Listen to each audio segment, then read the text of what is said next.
Yay, So here we are. the- Now we've got it. the Hi, Greek Mr. theater, Sci-Fi friends. theater. Hi, guys.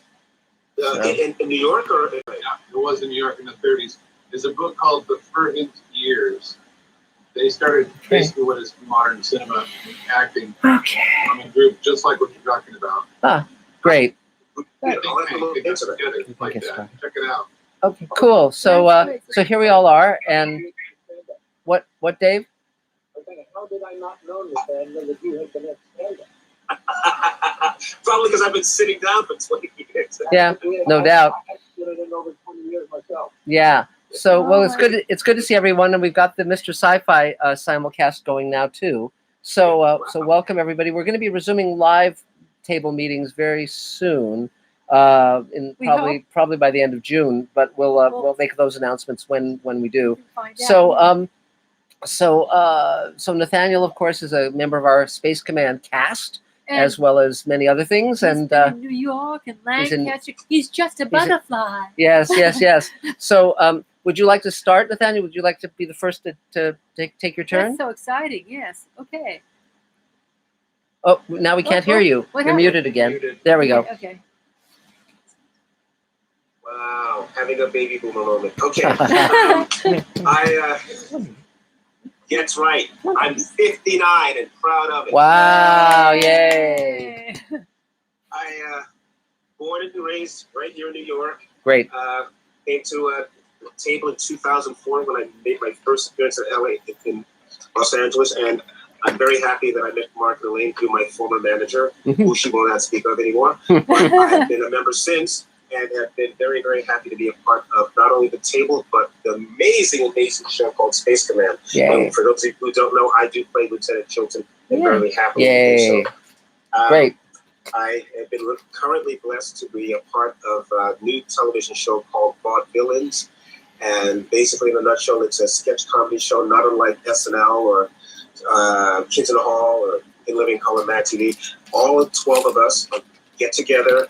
We write our own sketches, and then we have pitch meetings as to which ones are going to work. And then we cast each other in these endeavors. And we're about to shoot our pilot episode and the one after. So pilot, then after pilot, back-to-back in Lancaster, the week of the 23rd to like the 3rd of July.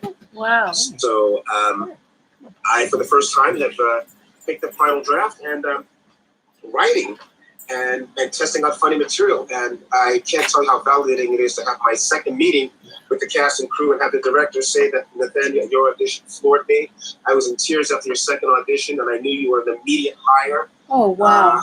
So I feel like, wow, very Sally Field. I should give her a check because I say that all the time. I'm feeling very Sally Field right now. Like me. You really like me. Great. So anything you need at this point, Nathaniel? Money to come back. No, I'm kidding. No, actually, I think things are going really well. If any of you know any actors that can sing and are in the New York area, I have a friend that's shooting something, an Irish-themed short film, and she needs 2 backup singers for a shoot in upstate New York. Are they male? Does she need men or just? Oh, women. Oh, well, Judy Beecher can sing. I left out one critical thing. They have to be people of a darker persuasion. Well, she can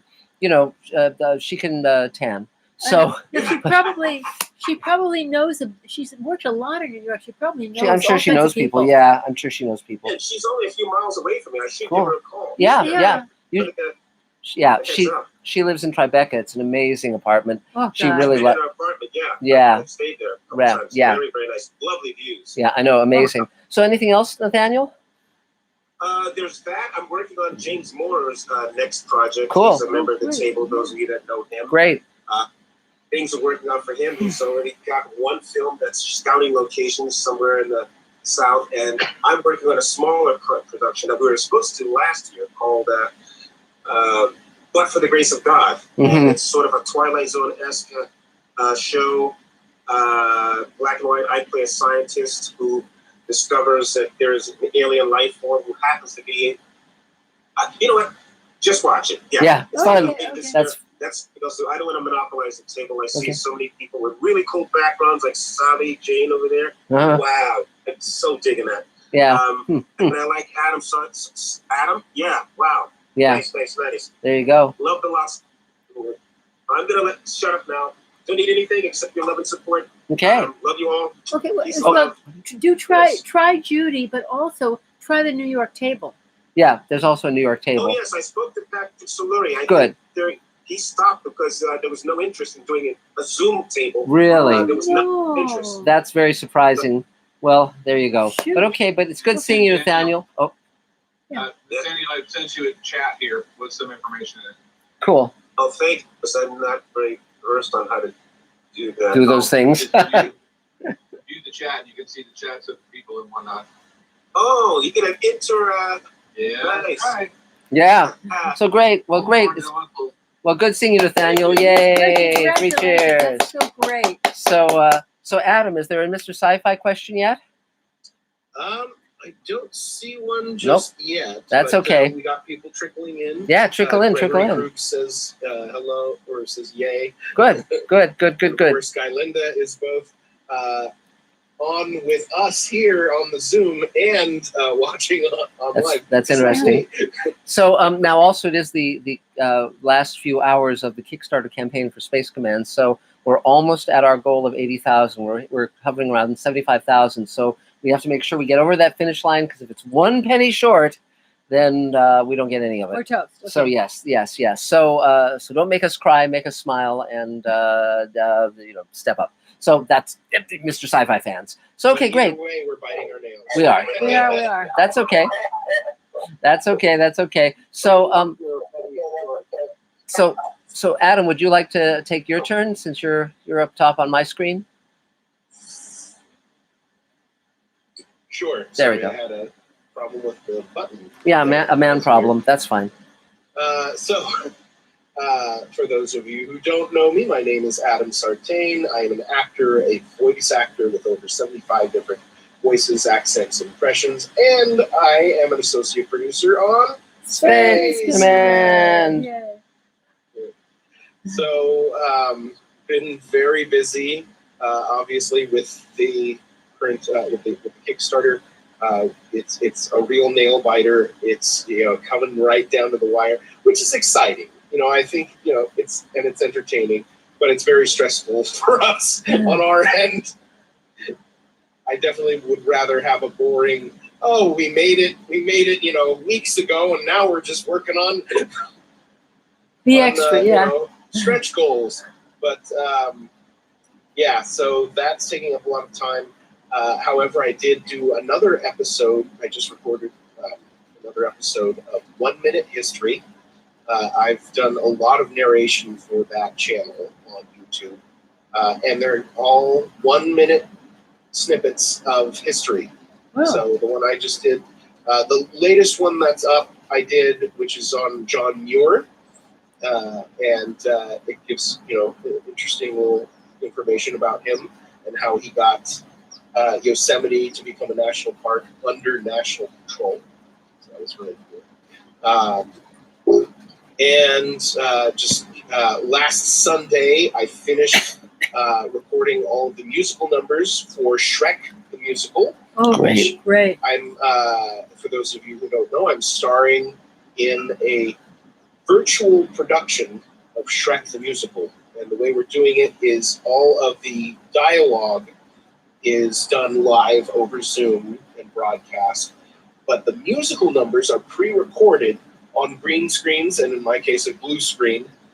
And where all the backgrounds are put in and all the characters are put in individually, edited, and made into a video that's broadcasting at this time. So when you see it on July 9th, starting July 9th, and it goes Friday, Saturday, Sunday, and then the next week, Friday, Saturday, Sunday. You'll see a full, complete production, but we'll be on our end. We'll be switching between live action, and Zoom, and pre-recorded musical numbers. Mm-hmm. Okay. So it's very interesting how it works. And then, of course, my podcast is ongoing, Inside Animation. It's now been, 2 episodes since I interviewed you, Mark. Wow, we're just moving along. So it still continues to be the highest listened to episode. Yeah, but as it should be. I don't know. My latest one is up there. It's getting up there because he's the CEO of Voices.com, which is one of the major marketplaces for voiceover acting and casting. So that was a very interesting conversation that we had. And then I just recorded here. What was that? Nope, nothing. Just make sure that everyone has their speakers muted when it's not their turn. Yeah. Thanks, guys. Okay, go ahead, Adam, please. So yeah, I mean that's about it for now. Cool. And this thing that I got cast in called Fat John the Vampire Slayer. Supposedly we're going to be shooting sometime next week. It's interesting. I've read the script, or I've struggled through the script. You know when you get a script and it's like they don't quite have a grasp on the English language. Gosh. Okay. The concept is interesting at least. So cool. I'm gonna have as much fun with it as I can. Good. So yeah, that's it for me. Yay! So is there another Mr. Sci-Fi question yet? Yes. Aha. There is. Great. And actually, there is our first super chat. Yay! From John Palange. I hope I said that right. Thanks, John. Palange. Cannot wait for the next chapter of Axanar. Much love to y'all. I think you were on a panel with. Yeah. I'm going to be on the Axanar interview show tonight at 7 p.m. Los Angeles time, and so that should be great fun. I'm looking forward to it. Yeah. And then our question is from Galenda. Who wants to know, where can I order a Mark action figure? They're coming. Does he come with a tiny Mars rock?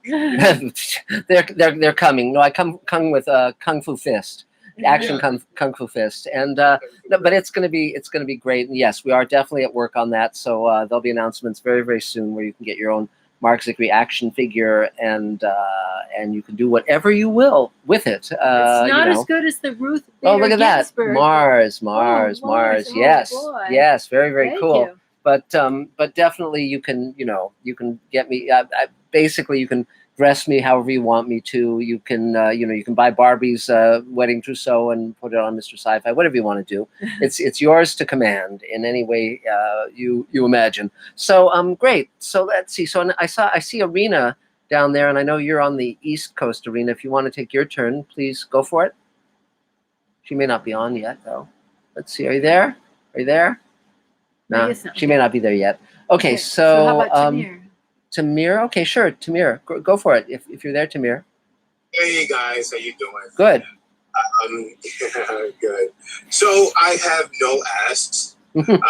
Just being here present.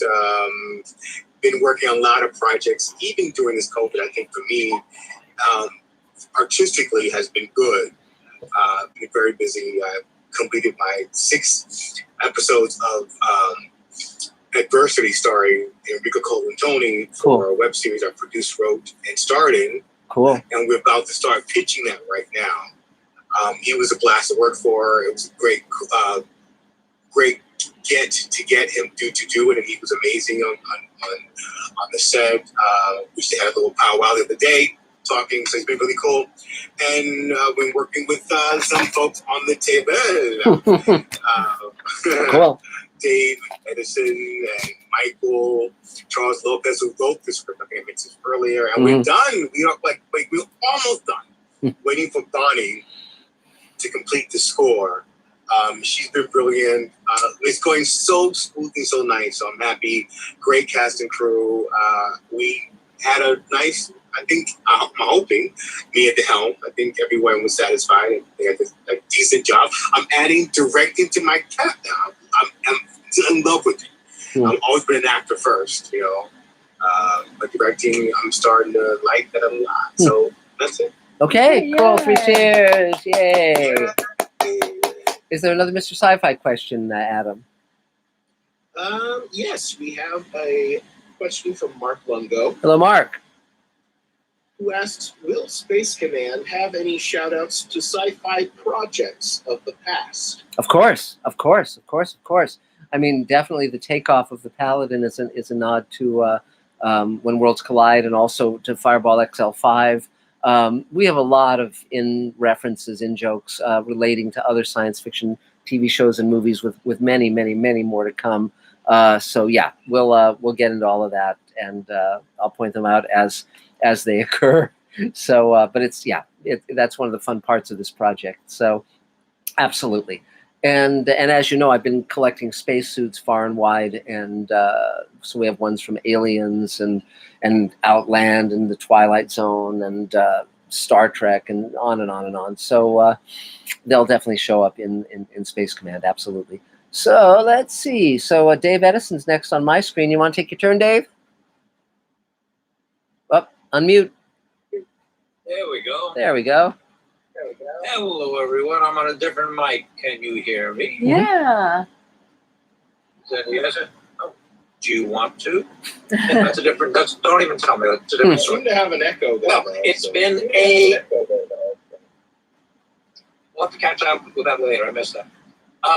It has been a busy week and a busy Kickstarter campaign. We've got lots of videos up with people from our cast and others telling you why contributing to Space Command would be a good idea. We got a very cool shout out this week from Doug Jones, who, as you probably know, is the nicest guy in showbiz, and probably other things as well. So anyway, so coming along there, the film with and new VFX shots are in the project, rendering it out now. 27 minutes to go for the new version that I can send to the team. Working with Tamira to finish this short film that's gone out to at least one festival, so that's cool. These side projects, weekend projects.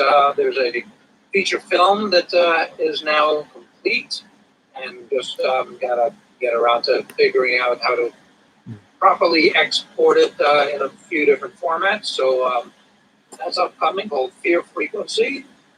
And what else is going on? There's something I can't talk about yet. I was going to, but an interesting little project from the past. Just kind of somebody emailed me and said, this is probably going to finally make it to DVD after all these years. Wow. So that's kind of cool. I'll be able to tell you about that soon. But they said, don't mention any specifics yet. So, okay, well, fingers crossed. Sometimes things fall through. So that's about it. If you haven't seen my picture book, The Man with the List, Yay. go over to YouTube and thank you. Search Man List Picture. It'll come right up. I'll read it to you. It's a picture book for grown-ups who can't believe in the unbelievable. So perhaps that's your cup of tea. Perhaps not. So anyway, other than that, just moving forward, which is a nice thing to do once in a while. So anyway, I guess that's it for me, and probably could have done a little less, but nothing new. Okay, Thanks, great. Thanks. Yay. And one thing to mention, Dave. Oh, there we go. One thing to mention, Dave, is there is distortion on that mic. So next time you set up your thing, normally you don't distort, but that was getting some distortion. We could still understand you though. Really, this is the good mic. Okay. No, it's the bad mic. It's the good mic's evil twin. Is this any better? Yes. Yes. Okay, that's the internal mic. So I'll ditch the one. All right. Yeah, good. Okay, yeah. And one thing, one correction. You mentioned that Doug Jones is the nicest guy in showbiz. he used to be, but now the nicest guy in showbiz is you. So just a word to the wise. So there you go. Unless So- he learns to edit. Yeah. He's a That's very nice. That's very nice and inaccurate of you to say. I'm generally pleasant. I'm generally tolerant, but there's no way to touch Doug Jones for just being a pleasant all-around human being. Yeah, well, I'm sure that it'll come out someday. So okay, great. So Adam, is there a Mr. Sci-Fi question? Yes, we have another question from. Actually, we have another super chat. Yay! PJ at Orville Nation asks, by what process did you come up with the Space Command logo? I like it a lot, by the way. Yeah, well, that was one of our team early on in the project. He ran a publicity agency. The way I actually met him was he contacted me, Mike Bowden, and he very early on during our first Kickstarter campaign, he said, I own a PR agency. Can I be of help? And I said, sure. And so he came aboard for a while, and he had an artist who could design logos, and his artist came up with that, and we just loved it. And then since then, our VFX team, have done various animated versions of it that look very, very cool that Dave has put into the show. And but it's I really like that logo too. It's very, very neat. So thanks for that. So let's see. So now I guess Galenda, I guess if you want to take your turn, sure. Well, unmute. There you go. Well, there you go. Sorry, Yeah. I'm not accustomed to using the laptop as a laptop. That's okay. So for what I have a big keyboard I use with a regular mouse. So when I move it in here to my little studio, I'm confused because it doesn't work the same. Great. Really, I love any mention of Doug Jones. I get very happy about. That excites me. I wanted to show off my. I got a Mars rock and a moon rock. Great. So when I get my hands on my Mark figure, I can jump the moon rock and Yes. the Mars rock Yes. to wear. Yes. And probably the worst I'm going to do is put you on a drone and let you fly around. Yeah. No. That's going to be great. That's going to be great. Yeah. Cool. I have let's see. Now I have a project that I am rolling over for a podcast I want to develop. Mhm. That's basically I'm going to strand myself in space and then talk educational things like how Moxies work, Mhm. and how to get terraforming and things like that. And if it goes over well, then I want to roll over into a fictional thing where, I'm out of orbit and out in space somewhere, and that can be total science fiction. But that's only if the first idea works and people like it. Mm-hmm. Cool. That Well, sounds great. I did find out with my manager that EA wants me to make sure I'm not competing for conflict of interest. So I do have a little paperwork I got to fill out. But if we can find somewhere I can help out with Space Command, anyway, I'm really happy to get involved. That'd be great. That'd be great. Well, definitely David can be the point person. David Bartlett can be the point person on that. And that'll be great. Yeah, we got a guy who was doing comedy, doing stand-up, and when he started, he was successful enough to quit the job. So, and the company was very supportive of his endeavors, and even, they'll even do things to help me to get into a different career. So, Cool. It's a great place to work. I've got, so many cool people to talk to and to refer to for stuff, and a lot of reference, and a lot of creative people. So I try to get more people in the Mr. Sci-Fi channel, Great. That would be great. Well, thanks a lot. Anything else? No, I don't have any needs. I just, touch base, say hi. Great. Oh, Well, great to see you. congratulations. Yes, Yay, 3 congratulations. cheers. Yay. So, Adam, do we have another Mr. Sci-Fi question? Yes. Our next question comes to us from Kevin Scott 76. Yes. Who says, our entertainment doesn't necessarily reflect reality.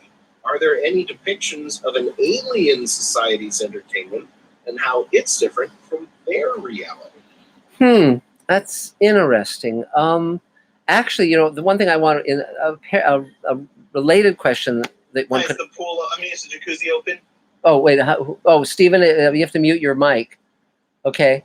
There. Okay. Thanks. Yeah, I think the jacuzzi is open, by the way. But the other people sometimes ask me what I think the most accurate science fiction movie is in terms of predicting the future. And my vote is Idiocracy. Is the one that really was way ahead of its time. It really nailed what our future and present is. In terms of an alien civilization, the Arrival's pretty good in terms of presenting a very different alien race. But their entertainment is what he's asking Entertainment? about. What do you mean? Like, Well, I said, our entertainment does not accurately depict our lives. I see. Was there So would something an about it alien entertainment, reflect their lives would be a distortion? it's an interesting idea. It's because our TV, movies, books are sort of our view of ourselves rather than the accuracy of But it's a ourselves. very interesting idea. So Very yeah, interesting it's idea. interesting. Yeah. So and also there was another question that was asked that I think I do want to respond to, which is I think it was Scott Baker said he knows that we're offering Space Command as digital downloads and Blu-rays and DVDs, and he said how about VHS? And I would love to do VHS, and also I'd like to sell it little like 3-minute reels on Super 8 that you can put on your projectors and see cut down versions of Space Command.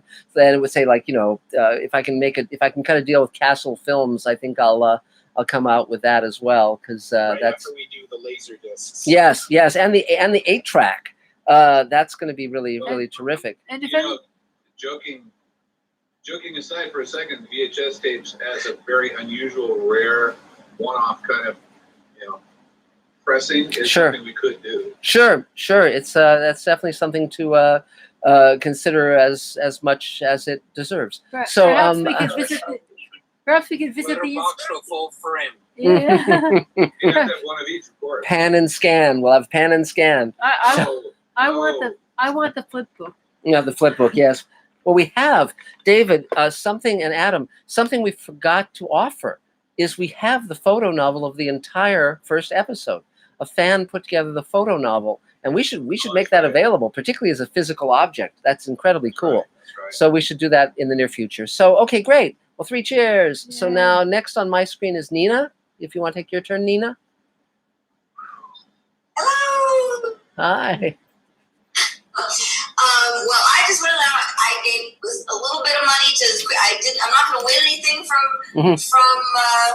you guys, which is totally cool. Okay. But I wasn't going to be responsible for you being off by 5 cents. Yes, So, thank you. I'm just saying, I took my responsibility seriously. Yeah, exactly. Things have been really good. Last Thursday, I couldn't be here because I was on an open mic to Paris, Congratulations. Wow. which was totally groovy. And now I am emceeing 4 open mics Wow.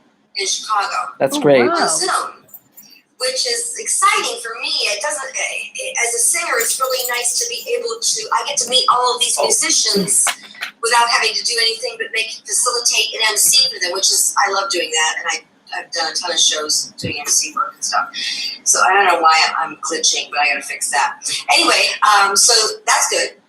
And because that was rolling well, I've actually gotten my balls back and didn't know they were missing, did you? Really just realized that I need to go to agents again and not be afraid. I've been afraid, and I didn't think I'd cop to that till just now. So I know this isn't therapy, but I just wanted to put it out there that I was afraid and didn't recognize it, and now I do, and I'm still afraid, but I'm going to say, well, screw that, because, I could die tomorrow being afraid. So I'm going to go to start applying to agents, and if they don't like my pictures, which they probably won't, I needed pictures, I don't care. It's fine. Give me a photographer. So things are good, and Right. Nathaniel, congratulations! You sound like you're rolling, and everybody's doing so great, and you're inspiring to me and inspiration to me every day. And Mark and Elaine, without you being here, I would be somewhere sucking my thumb out in the field out there somewhere. So thank you very much. I have no asks except everybody have an extraordinary week, and I'm going to go MC a Zoom open mic right now. Great. Well, you should know one thing. Yeah. National Public Radio NPR. has is starting to put together voices from people, because so many people were very adversely affected in terms of them closing down during the pandemic Mhm. and facing those same things and feeling that they were very alone, but that getting back out there has been a struggle for large numbers of people who were isolated. So just so you know that what's been happening to you, it's very good to share because that's been happening all across the country. Just people fighting their way out from the isolation of the pandemic. Mm-hmm. And you know what? And you guys just showing up here, and even if I had nothing good to say for myself, I still felt good hearing everybody's story of their journey. That's great. So wherever you guys are at, you're like miles, light years beyond me, and that's awesome. And it only inspired me. So that's what's so great about what you created with the table, because it's inspiring. It's not like, oh shit, I'm not doing anything. What's the matter with me? And so it's just wonderful. And thank you so very much. And I'm going to listen to that. I'll listen to the end of our thing, because it's but it's real. And I'm done with being that person. And I'm sure she'll come back tomorrow, but right now she's not here. So don't tell anybody, but I'm going to go audition. So Great. Cheers. Yay. Right on. Nina said something cool in the chat. You might want to ask her about it. Oh, what did you say in the chat? I did. David doesn't know. David is probably living in a fugue state. Oh, I said he looked exhausted. No, that's not the one. Really? So. That's why I said aliens touching humans in the zoo? Yeah. Yeah. And the answer to the question, which I didn't think of. Yeah. That was cool. An alternate universe where aliens use alternate entertainment in their universe. Well, like putting humans in the zoo. That episode, the episode with Roddy McDowell. People are like all over. Sure, you bet. It's based on one of my favorites. Yeah, it's a Serling script based on a Paul W. Fairman short story. Not that I know much about it. And but yes, okay. And the other thing, actually, the other trivia thing is that the actor who plays there's two lead Martians. One is Susan Oliver, who's wonderful and was in the first Star Trek pilot, but the other one is actually the voice of the narrator in Outer Limits. And so if you listen to his voice when you're watching that episode, you'll say, oh yeah, that's who that is. Okay. Because it'll bug you. Yeah. So it's pretty fun. So, so great. So, Adam, is there another Mr. Sci-Fi question? Yes. Our next question is from EAE May. Mm-hmm. Okay. Yeah, I don't know how to. I may. Hopefully I got that right. Yeah, but go ahead. Says, I have enjoyed your history of science fiction for quite a while. Thank you. Thank you. I would like to ask about the fallout between Stanislaw Lem and the sci-fi community and Ursula K. Le Guin's defense of him. I'm not that aware of it, so I'll have to look into it. It sounds very interesting. You know, Stanislaw Lem was the most popular science fiction writer behind the Iron Curtain throughout the 60s, 70s, etc. He wrote Solaris, which is a terrific novel and a terrific movie by Tarkovsky. But the fact that he was and he was based in Poland, he was a Polish writer, but the fact that he was in Poland, he was a big fan of Western science fiction, particularly the science fiction of the 50s, the literature of the 50s. So I'll have to look into that. It's I'm sure that he had opinions that would upset many writers. So I'll check it out. I think I'd heard something about that controversy, but never really got deep into it. So now another question, by the way, is Scott Baker was asking if we've hit $80,000 yet. No, we haven't. We're a little under 75,000. We have till midday tomorrow to hit 80. So I really hope that that happens, because if it doesn't, it will be a major bummer. So, but I think it will. I trust my community. So great. So let's see. Savvy. Oh yes, go ahead, David. 75,206. Great. That's good. We're getting there. And Savvy J, you're next on my screen. Hi, everybody. Hey, haven't been on in a while. This is very exciting. I like hearing everybody's things. It's amazing just how many artistic things Laura can do. I know that's really obvious. I'm just wow, this is so why doing that. I'm generally good. I'm wrapping up a few projects. I'm helping editing, as well as some pre-production things. I'm traveling soon. I'm going to Colombia, so I'm excited about that. Cool. For the wedding for 10 days. It's crazy. Wow. I can't believe it's happening. So yeah, I guess I'm doing well, doing good. A lot of it's trying to get motivated to finish stuff that I've started. Good. If I have any kind of ask, it's like as I'm wrapping up these projects I'm doing, if anyone has some stuff they want help with, just hit me up anytime. I love just picking up new projects in a variety of capacities, especially editing right now. So that's something you're interested in. I'm around, and hopefully by next month I'll have more stuff. Okay, Yeah, cool. okay, great. Yay, Yay. free cheers. Great. Adam, is there another Mr. Sci-Fi question? Yes, and Savvy, be sure to pick up some of that. Colombia's most famous product, which of course, everyone knows. Coffee. Yes. Yeah, great. Coffee. So, yep. So Arkansas Big Dog Hensley asks, how many takes does it normally take to get the picture you want? I was watching some crazy thing about movie making, and they shot the same thing over and over for like 80 takes. You can't do that in television.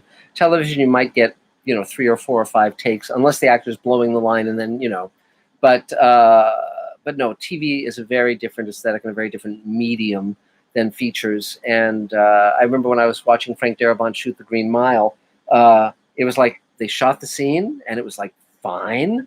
And then they just kept going and doing the scene again and again and again. They did one scene all day, and it wasn't a major scene either. And I thought, Jesus, in TV we would have said, got it, moving on, like it's 4 hours ago. But I think, Kubrick, of course, is renowned for doing insane numbers of takes with his actors. But in TV, you do it differently, and you have a little more idea of what you need and what you want. And, 2 or 3 takes for, usually that's enough, more than enough. You cast actors who you trust and who you like and who you know.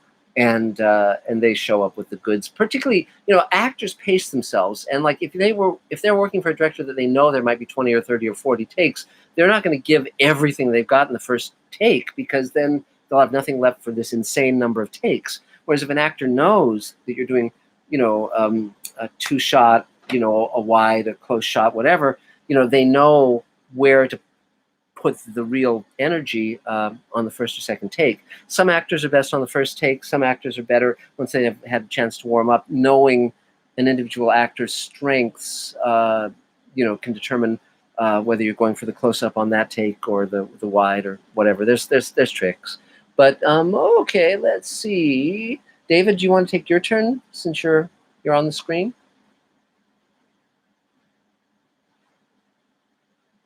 Hello everyone, this is David Bartlett. I am a filmmaker, a teacher, a human rights activist, and a producer on Space Command. Yay! Space Command news is all the rage right now. It is. I'll get to that in a second. So my background started when I was in Beach, Oregon, at 10 years old, and I watched accidentally a film on TV that was very compelling, a silent film of the Russian guys on the ship, and they were eating terrible rancid food. And the aristocratic folks upstairs were eating strawberries with cream, so they threw them all in the ocean and stole the ship, and had a big battle at the end with a baby carriage on some steps, and it was called the Battleship Potemkin. Wow, that's a good one. On the same program, by the way, it was sunny outside, which in Oregon is rare on a Saturday. Next program a week later was Lon Chaney's Phantom of the Opera. Wow. And I was hooked. I said, I want to make films. So I started making films. I made a film when I was 10. I made some more in high school. I did all the theater I could do in high school, all the fine arts, all the set building, all the singing, all the dancing, whatever I could do. And directed a point play, the first time that it was ever allowed for a student to do that in school. Yes. Well, one thing I should mention, David, since the first film you'd seen was Battleship Potemkin, and the second was Phantom of the Opera, it would have been very funny if you'd started making your films and they were silent films, because that's what you thought movies were. So, The very first film was a silent film, because I thought you could record the sound with a cassette deck and play it back later and sync, and everyone said you couldn't do that, and I was like, they're probably right, but I'm going to try it anyway. And they were right. I could not do that. Yes. Well, I'll tell you one thing you don't know. When I was a teenager, my friend Elliot Chang did a movie that was a ripoff of Mars is Heaven, a very famous Bradbury story, and he hired me to play the lead because I owned a spacesuit. I was the only friend of his who had a spacesuit. But he all of the sound was post-production sound, and so he did my voice in that film. So if you ever see that film, it's not my voice coming out of my mouth, which is very interesting. So yeah, and I haven't seen that film since he shot it, so I'll have to get a hold of that sometime and put it on Mr. Sci-Fi. That'd be fun.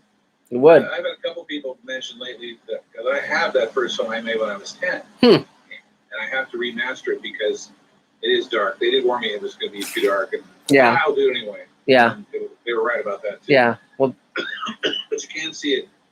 So there's companies that take 8mm film and they digitally match them one frame at a time that you can have them to manipulate later. And I'm going to do that.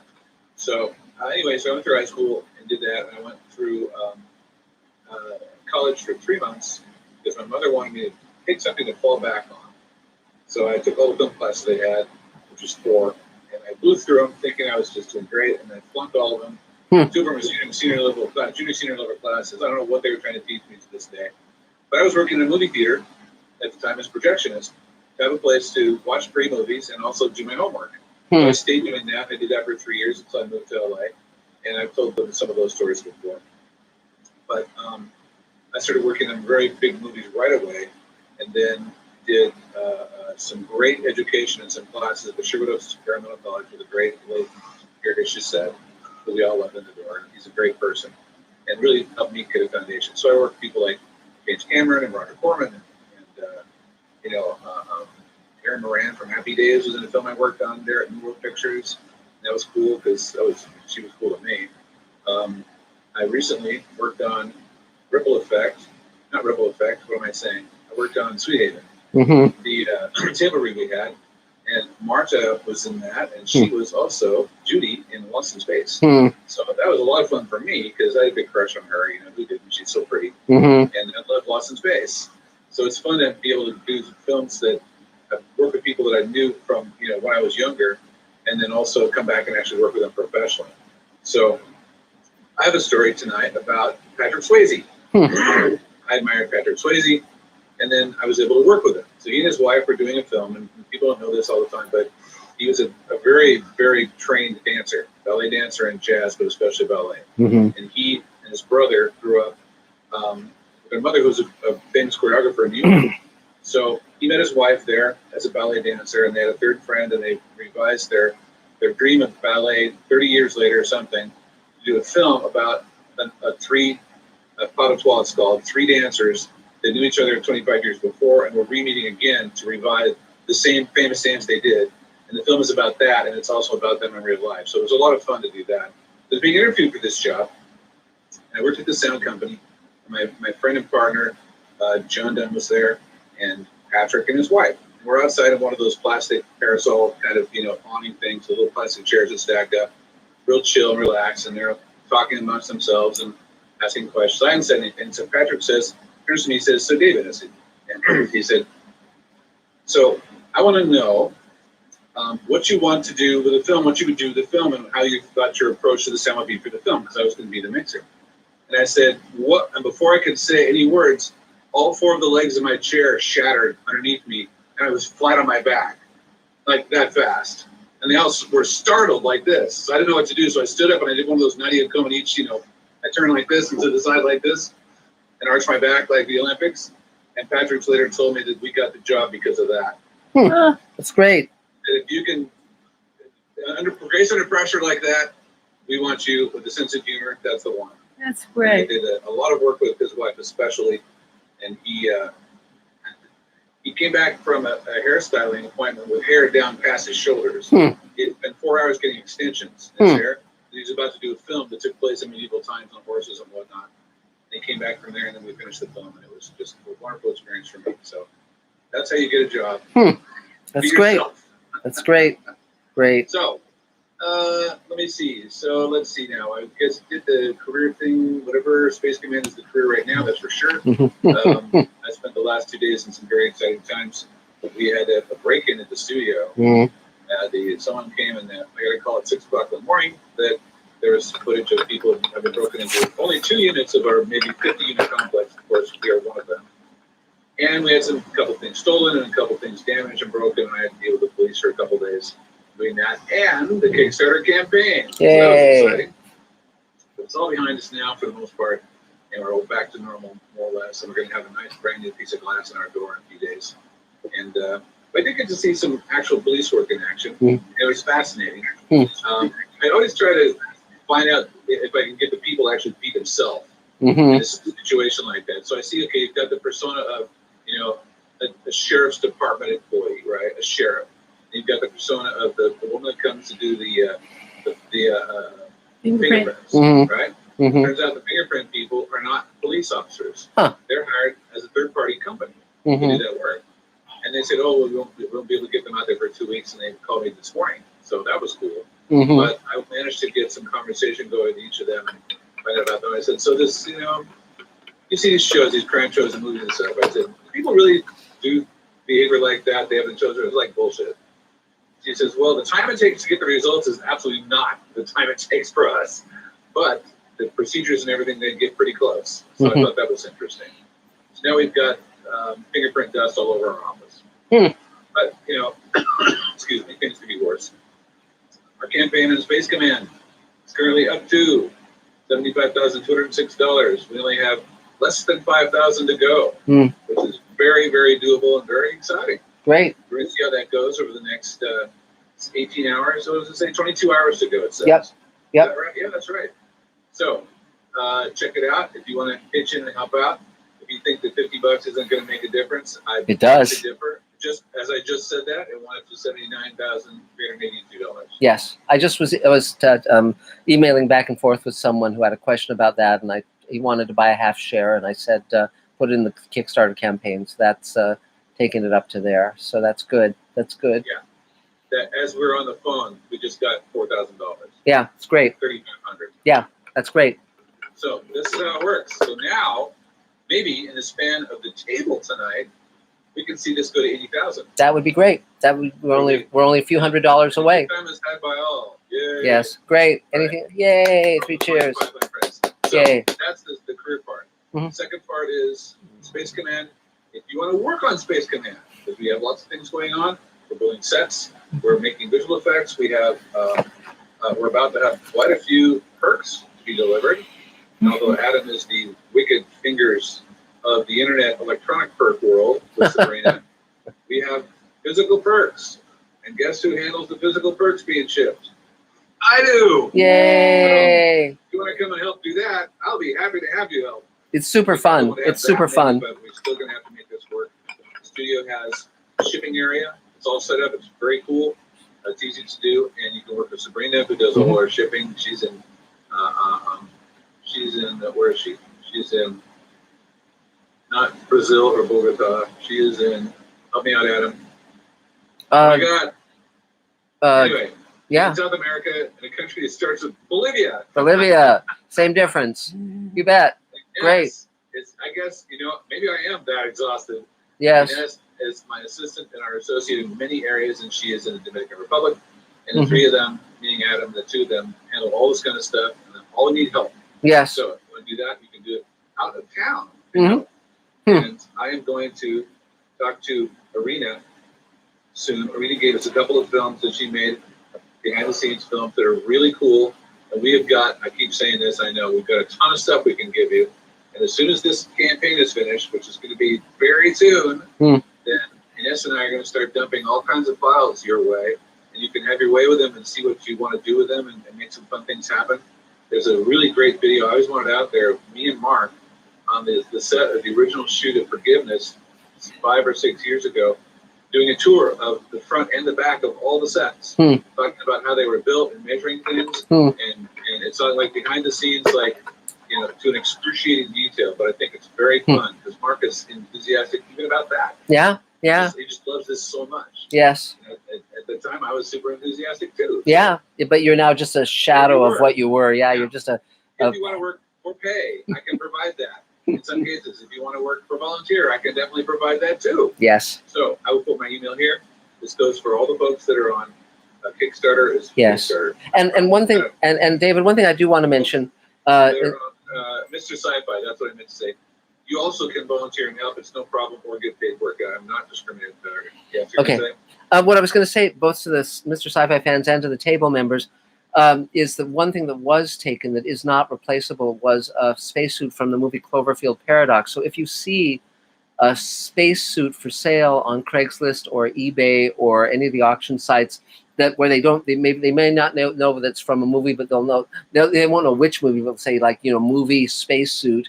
Let us know, because I'm sure they're going to try and sell it. And I mean, worst case scenario, they take it to a swap meet or something and sell it for a few $100. But that would be awesome. I'd love to see that happen. What? I'll be on them like in a heartbeat. Here's the thing, okay, these guys were not smart.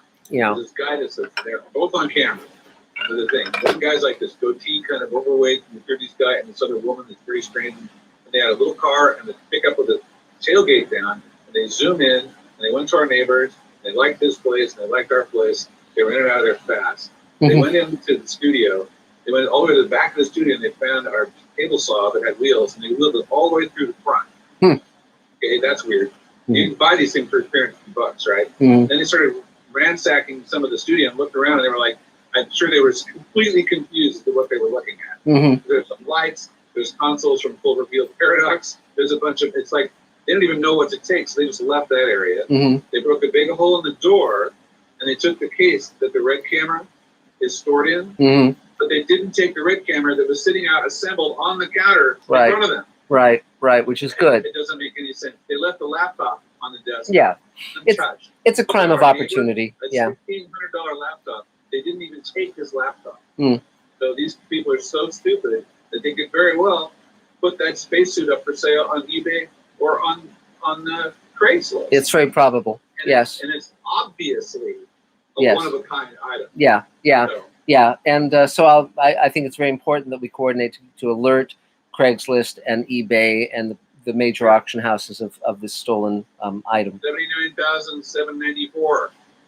That's not how much the item is worth. He's just talking about the campaign. Yeah. And it's not worth that much. no, but cool. Particularly if the eBay ad says previously owned by Space Command Studios. Yes. That's a hit. Yeah, really, exactly. Purchased from an auction purchase. Well, great. Now. Okay. Yeah. Anyway, so that said, I'm now going to talk about the table email. Those of you on Mr. Sci-Fi are welcome to join the table email. What you do is you send me an email with your name in an email that says your first name and your last name and dot anything other than Yahoo. Yahoo doesn't work. So please do that. Send it to me. I'll get you set up. You can get on the table email. 2,000 members plus around the country, around the world, really. And you can join in the networking that happens at those, which is really what it's for. We all like to make things and help each other. So we can help each other. I offer discounts on services that I charge a lot more money for, typically to table members. I do it all the time. Sometimes I can help people for free. Sometimes even just for exchange that they might help with me. That happens all the time too. I talked to a guy today who's going to put in a couple of bucks just because he wants to be enthusiastic. It was Eric Fetterman, who's a friend of ours and an investor. So the enthusiasm, this kind of thing, Space Command is just our big picture right now. But everyone has a project. I can see all of you on the screen right now. All have projects. And there's no reason we can't help each other. And that's one of the main things I love about the table. So be a member if you want. Get on the table email if you want. And you can do that by reaching out to me. And that is the end of my speech. Yay! So, Adam, is there another Mr. Sci-Fi question? Yes. Our next question is a Scott Baker question. Hi, Scott. And then after this, I think we should go to Steve Roeder because he needs to leave early. Sure, of course. Yeah. But the question is, if I had a unique suggestion that could revolutionize and bring great ratings to a TV news show without diluting their content, to whom should I hand deliver my letter of introduction? Woof. Like, who would you approach? Wait, so it's... Read that again, please. If I had a unique suggestion that could help a TV news show, essentially. Like a local news show. Right. Who would you approach? It's a challenge. because they get ideas submitted to them all the time. And so it would be the producer of the show would probably be the person to reach out to his office. But the best thing would be if you have anyone that in your family or your direct circle of friends, you could ask them if they know anyone at the station, because again, something that'll get you a little more on the radar is someone who knows someone. Otherwise it's very easy to get lost to the shuffle. But okay, and go on. So okay, and you were saying the Steve Roeder should have his turn next. That's fine. Go for it, Steve. Yeah. Okay, can you hear me? Yep. Everybody here? Yeah. All right. Hey, fellow table troopers. Yeah, got some good news, but I'm a film director and a producer. I worked on a project called Lies My Mother Told Me for Lifetime with Jolie Richardson, Hayden Panettiere, and Tom Pierre. Great. And I was a production executive on Neo and Ned with Jeremy Renner and Gabrielle Union. Cool. So now I have my own movie that is finished. It's out of the can. It's edited. It's ready to sell or license. And it's called The Hunchback of Bel Air. Mm-hmm. So all you got to do is Google The Hunchback of Bel Air. Lots of stuff are going to come up. You'll see Facebook page and YouTube, all this kinds of stuff. But I'm going to give you the website so you can look it up. It'll explain everything about the movie. Okay. It'll show me on an interview, show some of our past interviews and who's in the cast, everything you'll need to know. It's called The Hunchback Movie 2021.com. Cool. The Hunchback Movie 2021.com. So if you all would go to the Facebook page and hopefully hit a like, after you go to the webpage, you're going to see the first 6 minutes of the movie, and you're going to see a trailer. So that'll give you a feel for what's going on there.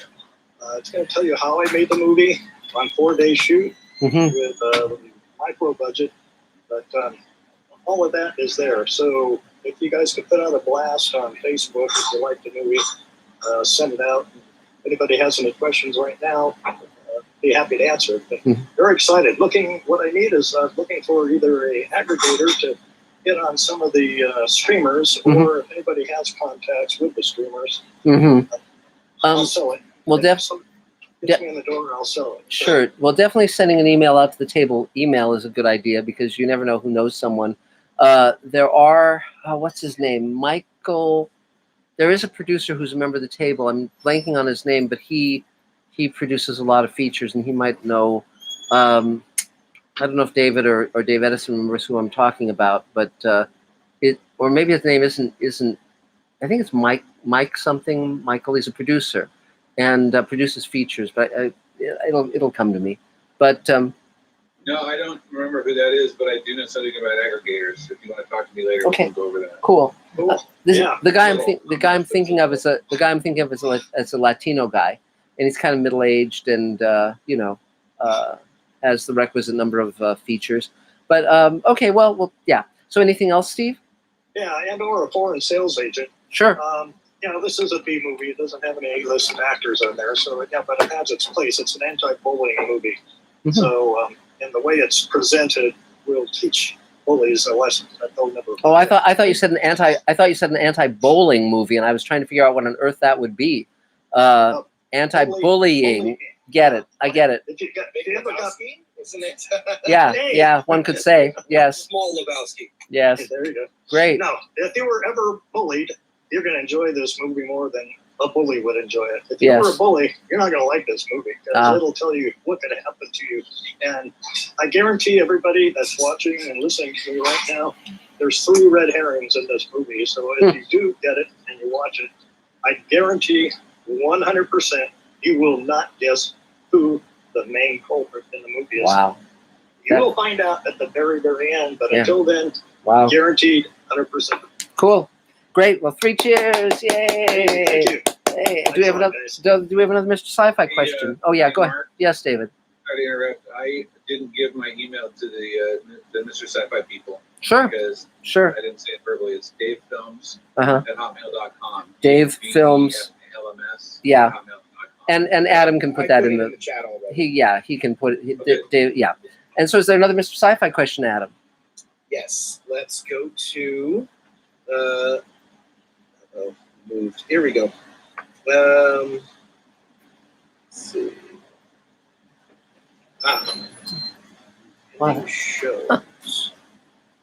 Well, no, that's okay. Yeah, I guess we could ask that one. John C. Bajemski asks, any chance of a heads-up email or text for impending shows? And I think talking about like Mr. Sci-Fi videos. Yes.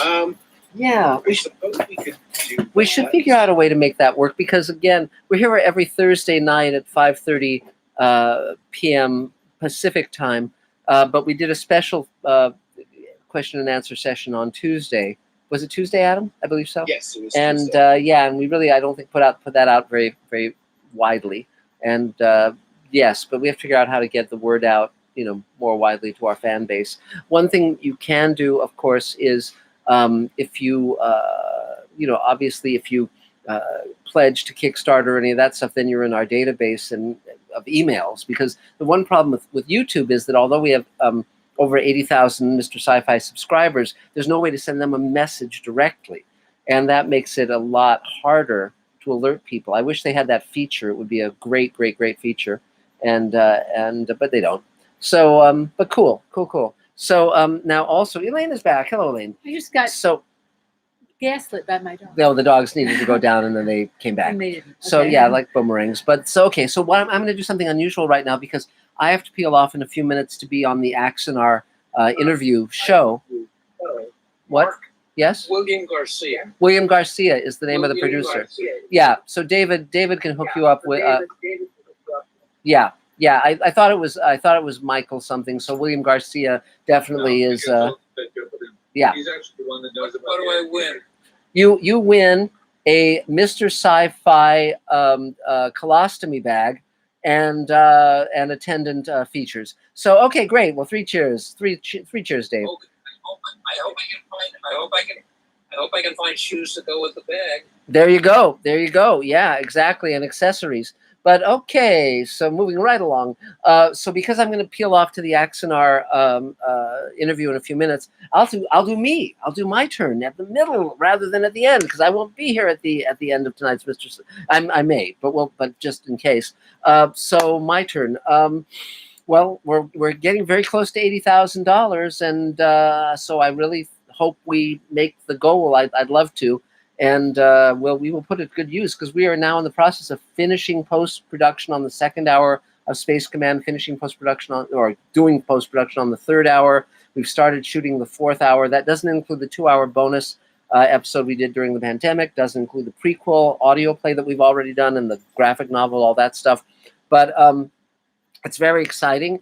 And then, of course, David and Dave and Elaine are chomping at the bit to start shooting all the other projects that we have on the burner of Sweet Haven and Fugitive Space and Magic Time and Rod Serling's After Twilight. I mean, there's a lot of stuff in the queue, and they just cannot wait to get that moving. And yeah, exactly. And and I finished reading through the new book, and so Elaine gave me a directorial assignment to put into it, and I've also marked it up, and I'm going to be typing in the changes, and then I ship it off to my publisher, Greenlighting Yourself, the new book. So be there or be square. Hey, Mark, Yes. I know you got a dash, but this is interesting. Thane is putting a notice up right now about William Garcia. Oh, good. He does these blogs and podcasts once in a while. He's doing a new one about the current state of independent filmmaking. Cool. That's great. Oh, that's great. Yeah. And beyond that, he's a Producers Guild member. yes. A PGA member too. He's really he knows what he's doing. Yeah. I'm a friend. I like him a lot. He's Yeah. great. Yeah, he's a good guy, and so okay, and I think that's about it for me. I think I'm sure I'm forgetting things, but just keep checking our Kickstarter campaign, keep checking Mr. Sci-Fi, and the table keeps going, and there we go. So now I know, Irina, you're on the East Coast, so why don't we take you next? Hello everyone, can you hear me? Yes. Long time no see. Okay, great. Go for it. Congratulations on all the progress that Space Command team is making, and I'm sure the campaign will be successful once again. From your lips, yes. Yep. There it is. You're the good luck charm. $80,203. Oh yeah. Oh, Congratulations. okay. Tell Mark. He heard. Yes, Ding, yay. ding, ding, ding, ding, ding. Yay, okay. I think that's one of our investors, Eric Fetterman. I think he bought one of the jackets. That's great. All right. Nobody take anything out. Yes, we need a little bit of cushion there, but that's so great. Yeah, we need about a $2,000 cushion because some people sometimes will take it out. No one that pledges for the campaign has the money removed from their cards or their bank until it's cashed out. So they still have a chance to withdraw, which is very kind of nerve-wracking, to say the least. But another $2,000 is a nice little cushion. That's what we're going for. But we should be able to get that no problem now. Yeah, well, that's good. That's good news. And I'm going to walk the dogs. The campaign is completed, even if they withdraw the money, the campaign is done, right? You're not going to lose the money. No, you can always until the campaign ends. Anyone can take out any amount, so up to $10,000. So it's nerve-wracking. And I mean, literally, it could be 1 minute away from the clock ticking over. And if they take out money that takes us below 80,000, we don't get any of it. So it is. But I think the question was if we've finished the campaign and it's stopped. Yes. Then they take money out. Do we then lose the money? And they don't do that. No, they can't. But some people renege on their pledge, and so you usually get slightly less, maybe 5% less than the total that was realized, because some people just their credit cards are maxed out or whatever. So so I'm going to take the dogs down because they love me better, I guess. And yeah, they turned around and attention. Dug in their heels. Yeah. Yeah, so we'll see you shortly, guys. Okay, so please go ahead. A great interview. Thanks.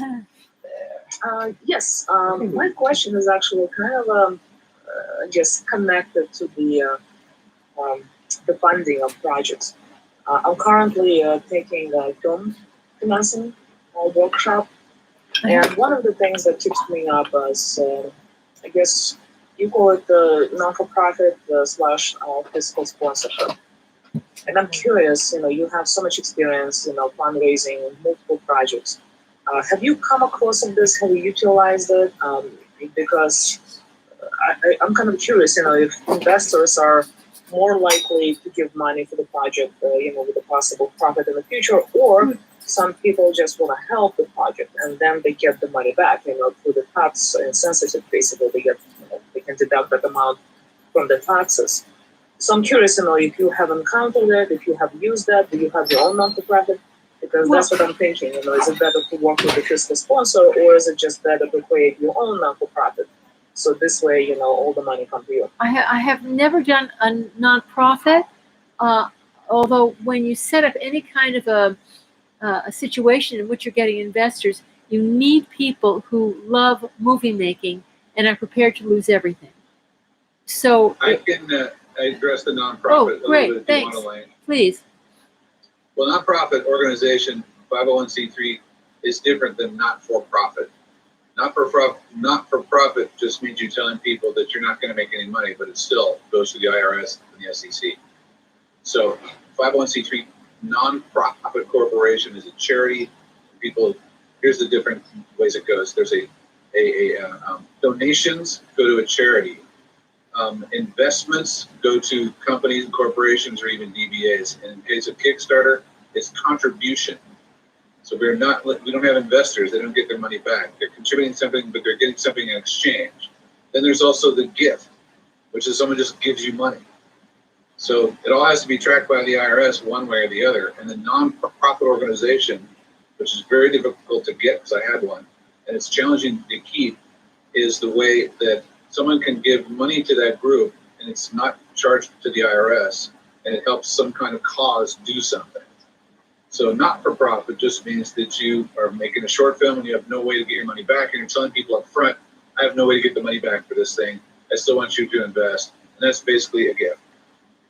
But they do get the, deductions from the tax returns, correct? When they. Not with, okay, not so with I think then we're talking about the 503C. I think that's the it's non-profit. Yeah, not-for-profit, non-profit. That's the one. That is the one that you get your taxes deducted from the taxes. But people think that that's like such a big deal, right? And it's popular, certainly. But all you're doing is taking the amount of money you give to that nonprofit and reducing it from your income. So you're not going to get that money reduced from your taxes. You're getting a small percentage of it because you're just lowering your tax amount. So it's tricky because people feel good about themselves to give to a nonprofit organization, and there is some tax benefit, but it's relatively small and true. Really, As far as because filmmaking with yeah, the company that I'm doing the workshop, it's 100% tax deductible. it is, but that only lowers their taxes by that percentage. Yes, whatever the amount they give you, let's say $150. You know, they can deduct $100,000. Well, some people are definitely on the borderline, and they need those deductions. But it's very, very specific. Whenever I set anything up, I absolutely, because the SEC is involved, I always go with an attorney. It's extremely strict and very, very specific. So any of these structures can be set up, but it's not like hiring a film attorney. I happen to have an attorney who worked with the SEC and was a film attorney, but generally it's very specialized. It's very rare for somebody to have wear both hats. And so you need someone who specifically is used to film financing. And if it's and I know that there's some wonderful organizations like Participant who have an arm that's just for nonprofit. So you can set it up that way, but it's complicated, and it is important to talk through your objectives and your projects. It's worth it to get an attorney on board to talk about the various structures. It's complicated, and it's specific, and it's very strict. And you need a nonprofit attorney too, because they specialize in that. I had one. California Lawyers for the Arts was a group that I don't know if they're still in business, but what it was is it was a group that organized lawyers that wanted to contribute some of their time pro bono to nonprofits. And they would assign you someone. You would go, I went to Newport Beach to this giant facility with 2 floors, lawyers everywhere. And I could barely afford the parking, okay? And these guys took me in for absolute pro bono free and did all the legal for the nonprofit. That's because that's what they were organized and set up to do, because I was approved by this other group.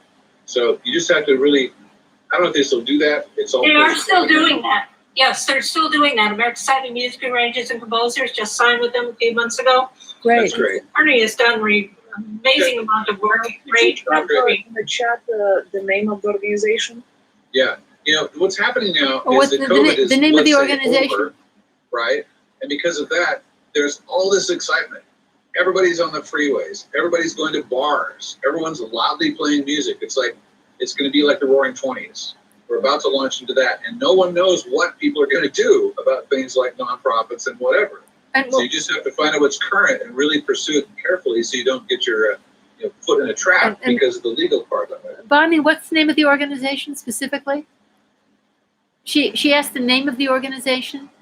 California Lawyers for the Arts. Yes. Put it in the chat. California Lawyers for the Arts. Okay. Yes, thank you. Thank you for that. And have you heard the organization that I'm doing the workshop with is named From the Heart Productions? Carol Dean is the head of the organization. You know, she's been in business for a very long time, over 30 years, so she has a good reputation. I did something with, oh my God, this is really jogging cobwebs. Carol Dean worked with a nonprofit group that was doing homeless children education with a table member that I worked with, and I met her through that. And there's a breast cancer arm of it too, and there's a whole, it's like a group, and they're all based in world, what's it called? The canyon, the famous hippie canyon. Oh my God. Topanga? Topanga Canyon. They're all out of Topanga Canyon, that group. They're still there. You ask me about that later, and I'll talk to you about it and tell you what I know. Yeah, they're very, very nice, friendly people, a group of people, and they're very legitimate. So.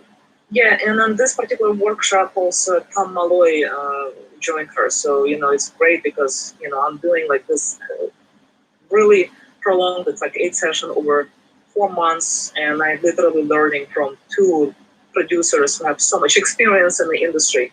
Have you heard of Tom Malloy by any chance? Because I think he's also LA based.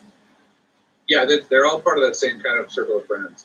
I don't know her at all, but the others I did meet and talk to a few times and work with once. Yeah. Okay, well, great. Thank you. Anna Palmer. Wow, I forgot about all these.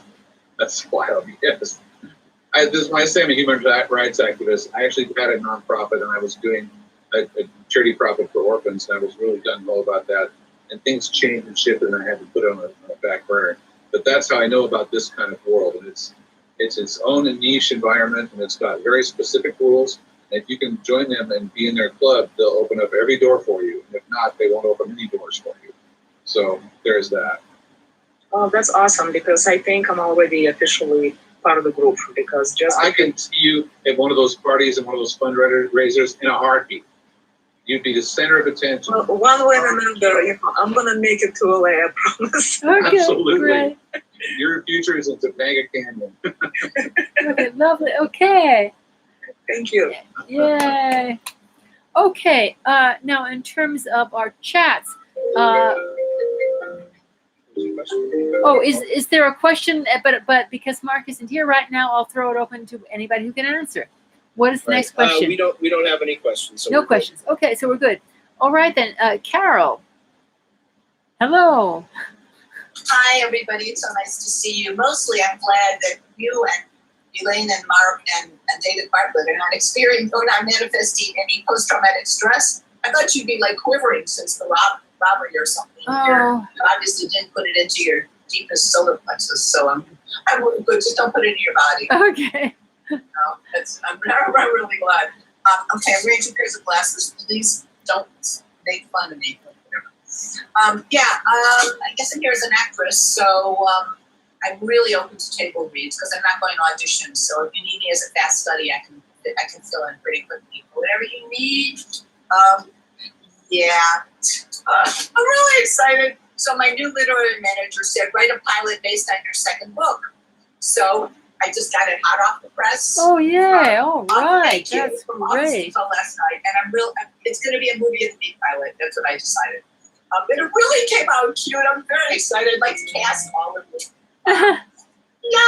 I'm really excited. I think the object, it kind of wrote itself, but I think the object is to flow with your flow, and don't be too formulaic. Just allow it out, because that's creativity is not formulaic, and I just allow it out. It was really fun to write. Coming here was inspirational. It just prompted it a little bit. So that was really very, very productive. That's I did a print ad 19 years ago for South Spokane treatment centers, and I found this, and this was it. Oh my! I know, right? I called her Stella Strung Out. Talk about casting against type. Yeah. So I think that's all, and that's really exciting. Good for you. Thank you. I know I just refuse to have a block with this thing. Enough.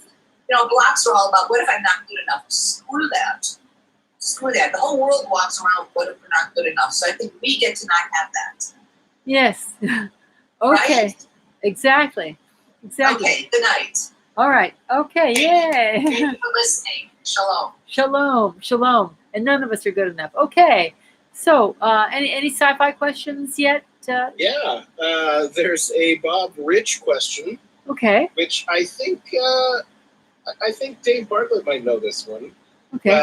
Who are some movie directors who are masters at creating mood and atmosphere in film? I think Mark Gushwitz knows about this too. Oh boy. Anyone else? There's a lot. Yes. David Lynch. #1, David Lynch for creating mood in film. Stanley Kubrick, no question, he's a master of that. You can look at Dr. Strangelove and Clockwork Orange in 2001 side by side, and it's like, did the same person make these films? And they're all about mood and everything else. And The Shining is another one. Robert Wise was a real master of mood. You could watch one film of his to the next, and again, completely appropriate for the content of the material and the script, but very different from one to the next. You make a horror movie, you make a science fiction movie, you make a horror film, you make Sound of Music. I mean, it was amazing. You got that. Any good director is going to create mood that they really are distinctive to themselves. Like Ridley Scott's one of my favorites, and Alien. You can't be an alien for a mood. I mean, the amount of immersion that you have in that film, you watch it is like off the charts. And I mean, there's so many. Spielberg is really amazing at mood too. look at the opening of Close Encounters, and you can't get sucked into a movie faster than that. It's just incredible, you know. And I mean, I could go on a lot about this topic, but it's a big thing of mine. I really, when I was a sound designer, I used to do atmospheres. We're getting tracks. we're getting an echo. Oh, Yeah, why is David. it doing that all of a sudden? Yeah. I had a delay all of a sudden. No, now it's gone. Okay, yeah, good. that's because whenever Dave Edison unmutes himself, it echoes. Oh, it's his fault. Yeah. Yeah. I would suggest Dave that you invest in a pair of headphones because it never has that problem. Right. I'll give you a little tip for the filmmakers out there about mood. The background tracks, the ambient tracks that you put in, especially if you're sitting on sets. For example, the Space Command ambience of the Paladin sounds like people tromping around on plywood sets until you put the engine sound with a couple of beeps for the communication devices, and now suddenly you're on a spaceship. And it's not very, you don't really hear it, but you feel it, and it's there all the time, and it gives you an atmospheric environment that you can be in as an audience, and it shifts the whole concept. I mean, I used to labor over which cricket sounds to use. There's like 6 or 7 major different types of cricket sounds, and some of them can sound very alarming, and some of them can sound extremely soothing. So I get to choose the environment of the scene based on the type of cricket that's in the scene, and that goes a long way to tell the story. These are like really simple techniques that you can use even in short films to get this done and get some practice. But David Lynch's sound designer was my favorites of all time, Alan Splett. And those two guys, I don't know what they did, but they were able to set a mood on a film like nobody else. It's pretty remarkable. So there's one scene I remember in Blue Velvet where they go into that room, and there's the guy that got shot who's bleeding. He's just standing there. And there's an air conditioning machine playing some kind of ambient air conditioning environment sound. It's not an air conditioner. And they just stand there and look at that for a while like a tableau. And you don't know what you're looking at, but you can't stop watching. It's pretty remarkable. Anyway. Yeah, all right. Yeah, question. all right. Okay, so Steve, have we done you yet? Steve? Yeah, we did him. Okay, we did Steve. Okay, so and we did. Is there anyone else from the East Coast that needs to go early? any other East Coasters? I need to go. Akash needs to go. Okay. Hey, I'm Akash. So funny how I ended up at the table. It was in 2018. I graduated from Temple and I moved out to California. And I had the Meetup app on my phone where I originally went to a screenwriting group led by Bill Weber. Bill Weber had a group at the Panera Bread in Sherman Oaks, and I went there and showed a script, and everyone really liked it and told me I should go to the table meeting, which is where I first met David Bartlett, Elaine and Mark, and Dave Edison, and Shell, and a lot of other people that are here. And definitely buy David lunch at Bird's. It'll change your life. That was one of the best things I ever did. And when I'm back in LA, Dave, we're gonna get lunch again. And you got it. You know, Bird's is full force now. I just had a career lunch with my oldest son who's back from USC, and we were there hanging out the whole thing. We can do that totally. Yeah, right. You're gonna be one of my first calls when I'm back. I've been in New Jersey, back where I grew up, and shooting video. Right, a lot of stuff with my friends. Also go up to Philadelphia, shoot some videos there. My friend's a comedian. Fun fact: my roommate in college is Coleman Cosby. He's a comedian. You can find him at Bill Cosby on Instagram. Let me make sure I link the right thing. And he was my roommate in college and the great nephew of Bill Cosby. And I've always been encouraging of him and his comedy and shooting a lot of video of him. And I'm also shooting my own video of mostly like people like in my family, right, who are older. I can just interview and making a lot of like documentary type stuff. I got this iPhone with 256 gigs that shoots 4K. So wow. I'm going to be sticking to real, Apple workflow. I think is kind of I work at a technology nonprofit now that trains in technology funded by Google and Amazon. And I'm loving it. I love working in technology after having gone through the film industry because as it turns out, technology can be quite creative. And creative people need to be good with technology. And that's, I have no ask, except I think I already asked David a question, but that was my only ask. And I was just I'm happy to see everybody here at 10 p.m. today at June 3rd. 2021. Well, welcome, yay! And thanks for the good news. Okay, so all right, Adam, anything else? Yeah, we got, let's see.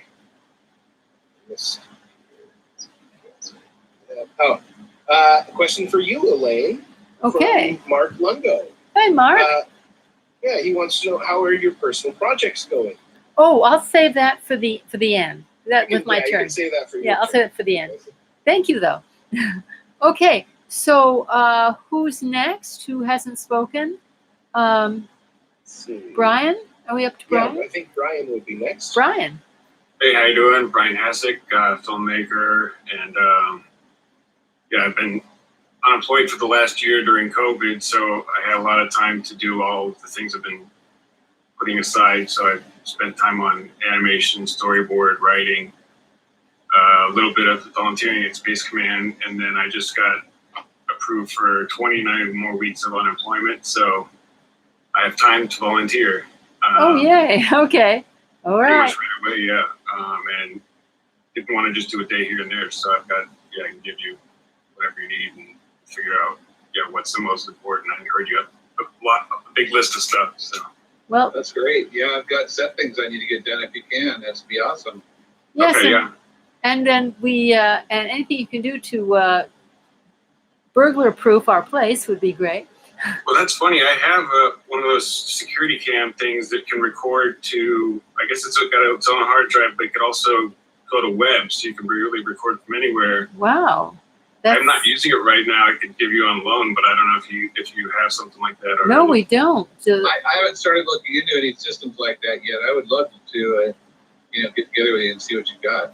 I mean, it's all in a case in the other room, so I can. Wow, that would be that would be wonderful, because we were caught.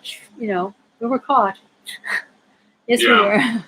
We were caught by surprise. And the thing about it is, it's not one of the, if they saw the cameras, they couldn't just grab the box. It's going to a website somewhere. So cool.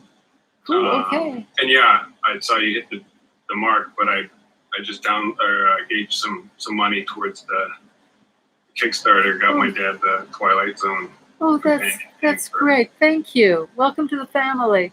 Welcome to the family. That's wonderful, and we can certainly use volunteers. We're hoping to take this money, some of which you just donated, and start shooting. Yeah, I think if I'm going to give that much time, I might as well just kick some money too and get some free stuff. And I did, the pitch thing and the script sounded interesting, so I added those on.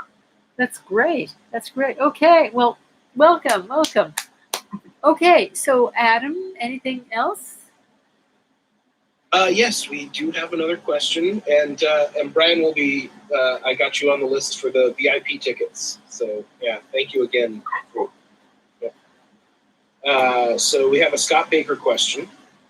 Who wants to know: is there an inexpensive way to get over 700 hours of 3/4-inch videotape transferred to digital?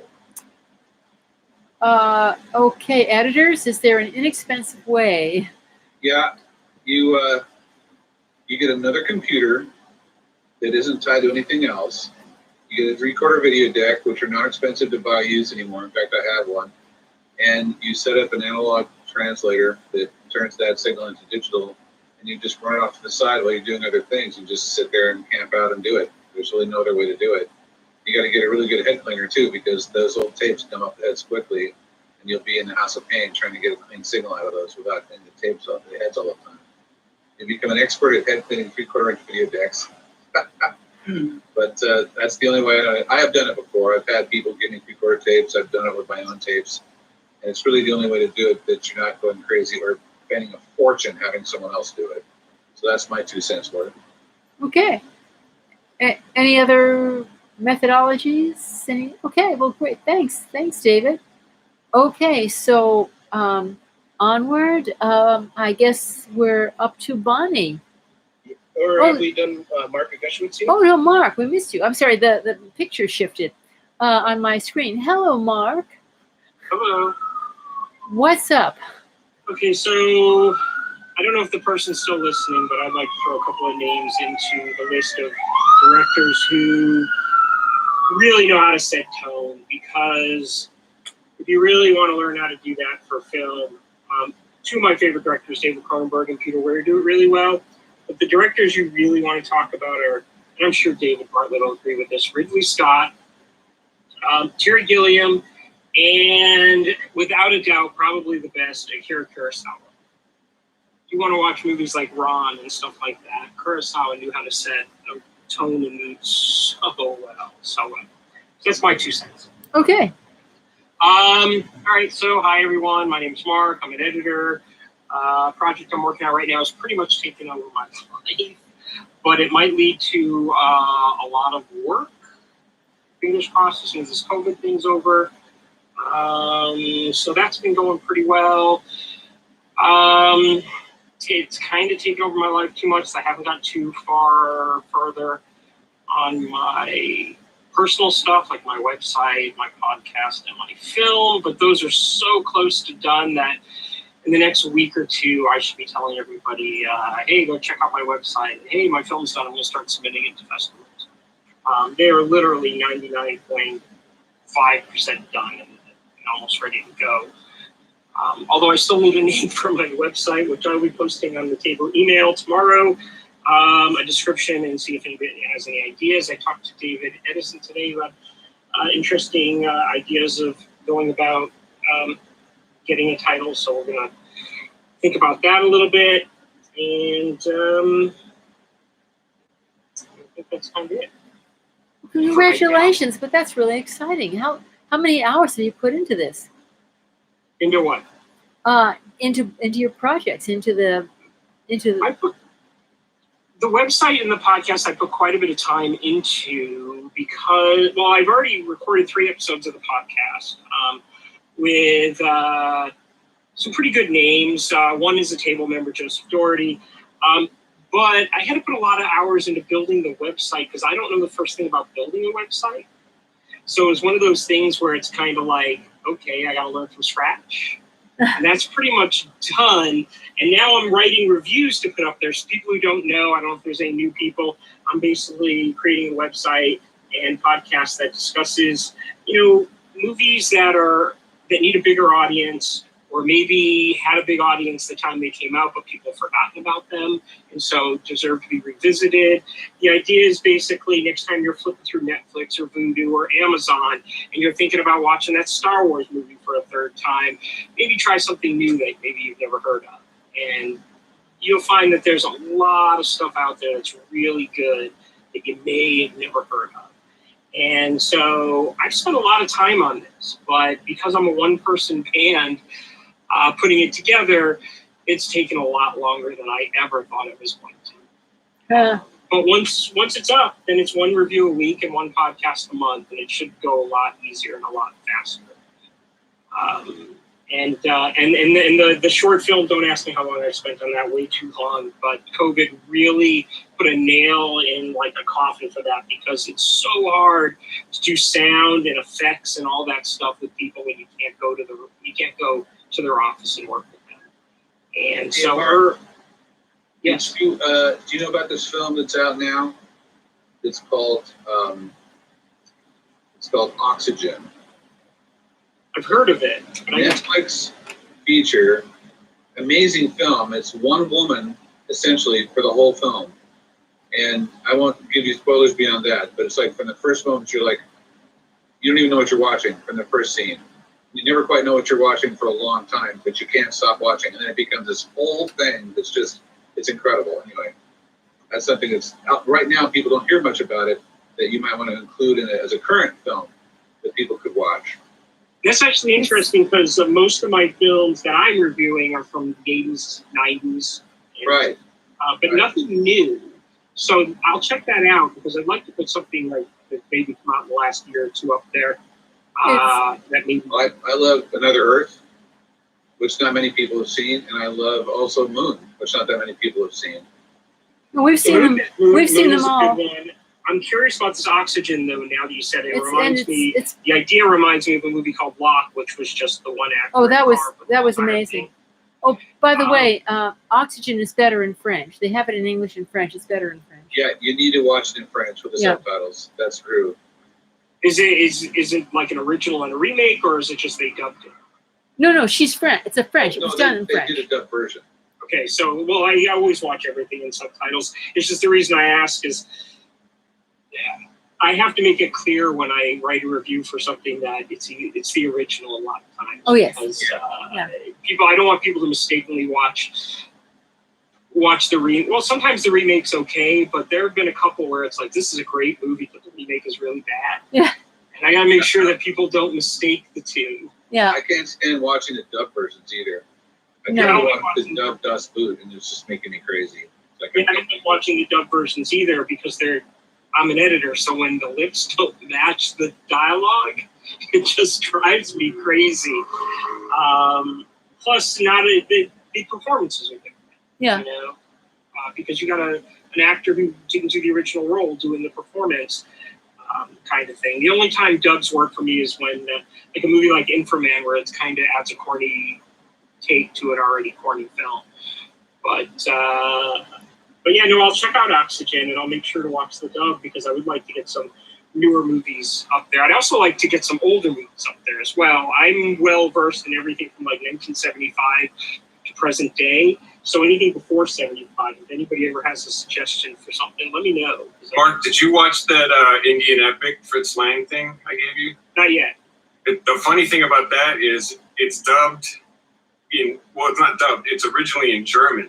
So you're watching German language come out of Indian speakers, and then the subtitles, it throws you off completely. It's almost better just to turn the subtitles off. But yeah, it's funny hearing the German for India. Well, if you like German films, there's Wings of Desire. Wings of Desire is one that's pretty well known, though, because of the horrible remake that was from it. What about End of Violence? Have you seen that one? I have seen End of Violence. That's very relevant now. It's almost prescient, and it's came out 20-something years ago. Yeah, I remember when End of Violence came out. I was working at a movie theater that played it. I'm writing that one down because that might be a good one. And then I'll write down Oxygen too. But yeah, so that's what I'm kind of trying to do. Matter of fact, over the last year through COVID, I haven't really watched too many new things. It's been mostly a lot of older stuff. And sometimes I'll put in a movie that I'm like, I want to review this. Is a great movie, then I'll rewatch it. It's kind of like, maybe I don't want to review it. But then the other day I put in a movie called Running on Empty, which is this new Met film that so few people are aware of. And as I'm watching it, I'm kind of like, oh no, I definitely got to do this one. Or Little Princess. That's a Weatherman film. Elaine, you've probably seen that. Running on Empty. That's a I great sure one. have. Yeah, and it's a great film. Yeah, it's a magnificent film. And then there's the movie I recommend out more than any other movie ever is a movie called The Little Princess. It was Alphonse Cuarón's first American movie. And watching this and writing the review for it this time, I started to realize that not only was it a movie I didn't want to see when it first came out, I literally was dragged to it, but I think it might be one of my all-time favorite films. And so this is the kind of stuff I want to share with people is, when The Little Princess came out, it looked so bad because they had such a horrible ad campaign that I didn't want to go see it. And here I am sitting here now telling you it's one of my favorite films. Well, Bill Mechanic spoke about that. He talked about The Little Princess, and he said it was a brilliant film with a disastrous release for which he was partially responsible. But he was explaining why that film came out and died, and he felt that it was not the film at all, but the way in which it was released. Who talked about Bill Mechanic, who used to run the studio. And I remember when it came out because I worked at it. They actually tried for a second release of it with a better ad campaign, but then they dumped it in no theaters. And I actually, in my review, quote the producer and one of the publicity people about the failure of why that movie bombed. And personally, I think it's Alphonse Cuarón's best movie. And it's also the one that I can't believe how many times I recommend it out and people go, what's that? Or they'll say, it looks so terrible. And it's like, no, you really need to see this film. So I'm trying to give this experience to people, hey, it didn't look good, go check it out. Or what, you never heard of it? Go check it out. And then hopefully people will be like, wow, I can't believe I missed that. I can't believe I wasn't going to watch that. And they get a good experience out of it. But good for you. The theme that we keep hearing repeated tonight over and over is persistence. people who persisted, who came out and did their thing. Carol and you and just everyone who persisted is finding their foothold, and that's good for you guys. It makes a world of difference. It really I does. just Good wish for it was a you. little easier to find the time to get it done. Yeah. Because it's like when I talk about it, like I'm talking about it now, or I've talked about it with the people that I did the podcast episodes, and one of them is a really good friend of mine. So we're always talking about. I get so excited when I'm talking about it, and I sit down to work, and then the client calls me and says, "Yeah, I need this by 6." I wanted to work on it. So, but the bills have got to be paid. So. Okay. But we're real close to getting it out, like Right. literally in the next week. So keep our fingers crossed. And hopefully, you guys are even getting into it right now by throwing out names. And that's another thing that I want to do is I'm going to create a page on my website where it's like listeners to the podcast and people who are on Facebook and Twitter can throw out the names of their movies that they love and why. And then I'll have a page for those recommendations. So, when I did for Joseph Doherty, he came up with a name for a movie called The Bed Sitting Room, and I'd never even heard of it. And I can't wait to watch this movie now. And that's kind of what I'm hoping, people will get excited about. That's great. That's great. Okay, well, yeah, welcome. Yeah, good for you. Okay, all right then. Adam, any other questions from Mr. Sci-fi? No questions, but we do have a congratulations from Lucky Blank for surpassing our Kickstarter goal. Yeah, okay, thank you. Thank you. Okay, so Bonnie.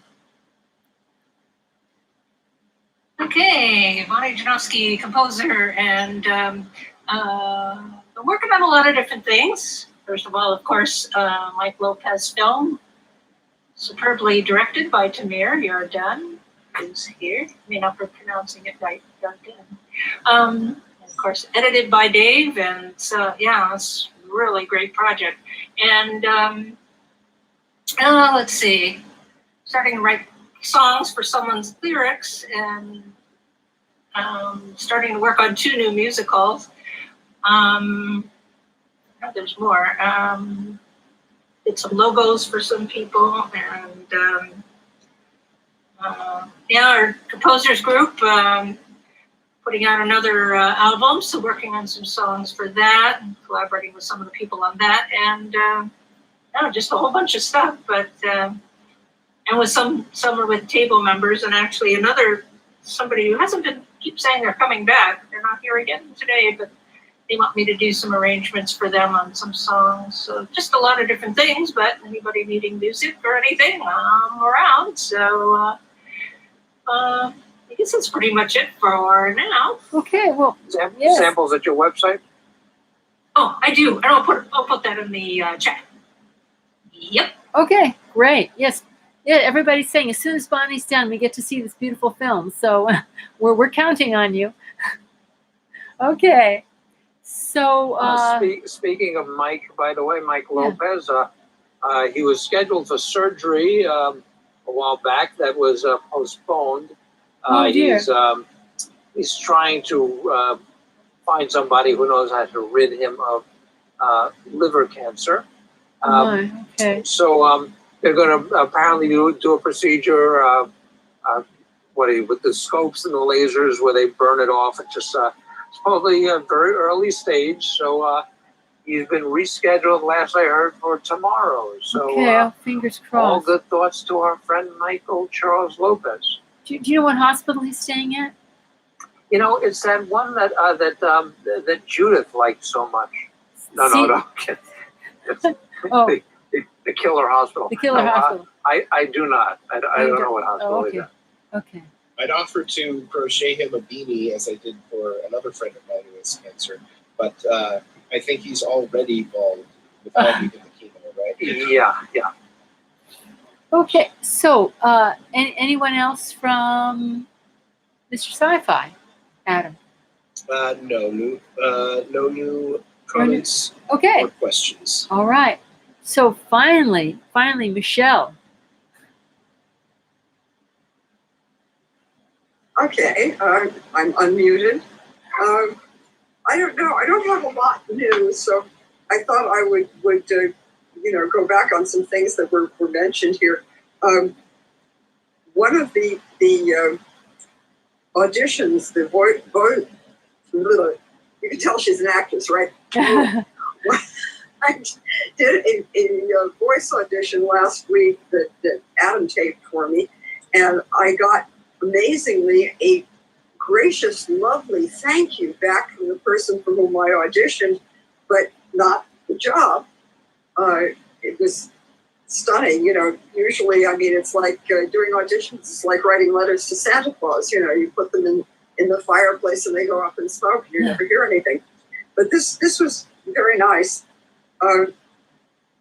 We were talking about people doing multiple takes on things and the difference between film and television. And then there's the next level down. Television is a couple of takes and go on, moving on. General Hospital, where I was a recurring character for a while, their direction consists of you walk in through this door, you sit in that chair, action. They shot 5 camera live, and unless the set fell down, that was it. Once through, and there you go. If you had a phone conversation, and I had several scenes where I had to talk on the phone, 3 cameras on this set, 2 cameras on the other set, and it's a practical phone. None of this waiting for the other person, pausing the appropriate amount of time for them to speak. They're actually speaking, they're saying their lines, and you're responding to them. Right on through, it's training like no other. It's the closest thing to stage. There's no mistakes. The other thing is, speaking of mistakes, Dave is always telling anecdotes about, his past and his movies and so forth. And one of the first things I did, I started as a dancer and still am. As soon as the studios all get back open, I just heard my teachers starting back up again on the 19th. Great. But, I did ballet and tap and didn't do jazz till much later on, but all little kids studied ballet and tap. And I became a very good tap dancer at a very early age. And my grandmother, who was a brilliant seamstress just because she enjoyed doing it, made me into the outfit that I think today is probably the chicest thing in the world. Black satin pants and a white satin shirt with full sleeves. I looked like Eleanor Powell. And that's still my idea of what you look like. And I came out in my recital to do the tap dance that I had learned so well, and I fell down. I got up, the floor was much slipperier than the place where we had rehearsed. And I got up and I finished my dance, and I was absolutely mortified. And my mother said, that was too bad, I'm sorry you fell down, but you did the right thing. And I was crying. And I said, they clapped when I fell down. And my mother said, no, they clapped when you got up. And I'm still getting up. That's great. What a great story. Here's your persistent story. Good for you. So I'm persisting. So do you need anything? Other than a job? Okay. No, I'm available for table reads, and I hope to have some available time with the side hustle that I do. I can't tell what my timing is like until, the night before. I hope to have some time to go down and schlep around for Space Command. Yeah, also, that'd be great. I wanted to ask, is there a photograph of this spacesuit, the one that was stolen? Is there a photograph? I think so. Yes, there is. I have a bunch of them. Great. I have a photograph of the spacesuit inside the lobby and where it was stolen from. Let us post that and great. see it around and say this is a stolen item. Yep. Great. What a great idea. It's a great idea. I'll flip it your way. Okay, yes, let's get it out as widely as we can. Thank you. Great Absolutely. idea. And I had also sent a note to, I don't know if Mark had time to look at it, but to contact both Heritage Auctions and Profiles in History or yes, yeah. Mark has stock in Profiles in History. We know all about that one. Yeah, they specialize in things that are movie memorabilia. And if something like that comes by, they'll spot it immediately. The thing is, we might have gotten those spacesuits from Profiles in History. I don't know where he got it from, but yeah, we'll tell him to go to the auction house too. I don't think Okay. Yeah, it's yours. I don't think these guys are smart enough to go to those places. I don't even think they know where it's from. But we're going to see this thing on Craigslist. Yeah. Yeah. They're not even going to bother with anything. They're just going to be the low level one and get it out there. Yeah. Okay. No. Okay. I suppose shop. I'd love to see them walk that into a pawn shop. A pawn shop? That's fun. I suppose the lighting and the resolution of the security camera didn't pick up the license plate. I couldn't tell a license plate from the shot that I saw. You know, I don't know why, because I had someone else that wanted to help me. They wanted me to help them make it better so they could see the license plate number. It was hopeless. There was way too small resolution. But, Did you talk to the people next door? They may have had security cameras also. no, we had the building security cameras. He has the same ones I do. Oh, I see. They have them all over the facility, and I was shown 20 different angles, but they aren't clear enough on the license plate. Oh shoot. But Okay. they're distinctive people. Believe me, if the police knew them already, they would know where to find them. They were like out of some kind of who's like a not Tarantino. What's his name? Shoot, we just had a film recently. Well, they were cast It's a out of very specific niche of Right. strange person. Low- Michael low- Ritchie. Low It's Life Michael Ritchie Central. characters. Low Life General Central. cast. Yeah. Low Life Central. Yeah. Okay. So, Adam, anything else from Mr. Sci-Fi? No new questions. No. Okay. Yep. Although I gotta say, this whole thievery thing and like the idea of them taking it into a pawn shop would make a great idea for a short, Yes. a comedy short. Yeah. Well, it's not that funny right now, but it may be eventually. Eventually, we'll all laugh about it. The owners don't claim it, and the nice person that was kind gets stuck with it, and they have it in their apartment. They have to explain what it is every time. I can see it. It writes itself. How did they get in? They smashed the glass front door. That chutzpah. Yeah. Safety glass everywhere. Yeah, we have plexiglass covering those 8 beautiful laminated panels of the comic book, and they like broke it in half, and 3 of them fell on the floor, and they didn't take them. I don't understand. I think they were like really doped up, and were just. Oh, no, for sure. For sure, they don't know what was there. Okay. So, all right then. I guess it's me. Elaine, wonderful Elaine. Elaine, wonderful Elaine. I'll start though with Judith Smiley, who, in case you don't know, she, after she broke her arm, she got out of the rehab and was going back to her apartment and was walking through overly long grass which should have been mowed, and her cousin stumbled against her and she fell hard because she couldn't reach out to save herself because she had a broken arm, and she broke her hip. She cracked her hip. So she's back in Hollywood, in Beverly Hills rehab, and she'll be there for 6 weeks with her hip. But she's a real fighter, so she's doing really well. Starting the rehab, but it will be about 6 weeks to heal and get back to her apartment. But she wanted to say hello to everybody, and she missed everybody very much and loved everyone here. So just a hello from Judith, who's at Beverly Hills Rehabilitation. So, Elaine, the next person that talks to Judith, please ask her very nicely to stop pocket dialing me. You too, huh? At least one a day, sometimes 3 or 4. They're all the same. I try to yell, Judith, Judith, Judith, nothing. I can hear things in the background. She's obviously not aware she called me. I must have been the last person she talked to, and she just keeps bumping the phone. I don't know. I get a lot of that too. So there's something odd. I get a lot of that too. You get it from her? Yeah, from her, specifically from her. So classic Judith. But by the way, you would have to call Hollywood Rehab. I keep saying Hollywood. Beverly Hills Rehabilitation, because her phone is like very glitzy. It's hard to charge. So if you just call through the front desk and you ask for Judith Smilovich, which is her, her real name, and she'll chat you up. But she's such a fighter. It's great. But 6 more weeks, and she can't wait to run out of there. She just can't wait. So that's from her. For me, yes, I'm very excited about having reached our goal. Fingers crossed it doesn't go away. We have a few more hours to go.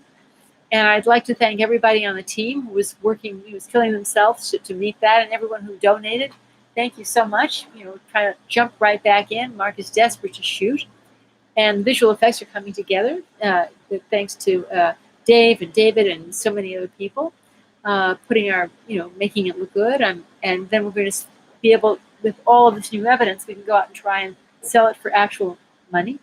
$80,458. Yay! Okay. We Yes, made almost $1,000 just during this Zoom call. Oh, that's great. That's really great. So working on that, and I had been, something I've mentioned. I had been working with my DP, Massimiliano Trevis, on his Mafia film. Not having realized all the years that I was working with him that he grew up in Sicily and was intimately familiar with the Mafia. So that's been shot. It's currently being edited, and there's a lot of interest. And if it sells, then I will have the money to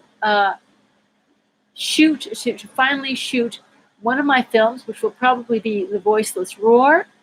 And so anybody who is cast in The Voiceless Roar will have work, and and we would head up to.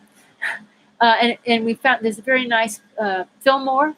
If you've ever been up to Fillmore in California, which is about an hour and a half drive, I guess. He's worked that area before. I drove through it. We'll probably shoot Fillmore for the Midwest. I understand they're very film friendly, and they have a lot of our sites, so it wouldn't have to go too far. Just set people up in Fillmore. So that's exciting. Because anything that I make, of course, goes back into making stuff. So that, and my films other of my scripts are out here and there, and just plugging away. So I guess that's it for today. Unless are there any last minute questions or thoughts? We do have a question from Scott Baker. Okay. Are you looking for extras for Sweet Haven? Because his mom is 77 and would possibly be interested. We will be. Yeah. When the time comes, absolutely, yeah. Yes, Yeah. and we will be COVID safe by the time they start shooting that. So yeah. Give Watch us the space. Yes. Let us know. So another great evening. Sorry it's been a little bit odd today, but welcome and hope to see you all Thursday soon. And we'll be swinging by our former home and see how that's going too, to see if we can revive the live table soon, and also figure out how we can not drop the this aspect of the table, because then we can get people from all over the country, all over the world, which has been very good. So thanks, guys, and we'll see you next time. Thank you. Thank you. Okay, take care. Good night. Thanks, Good everyone. night. Good night, everyone. Take care. Push the button, Frank. Let's see. And thank you, guys. Okay.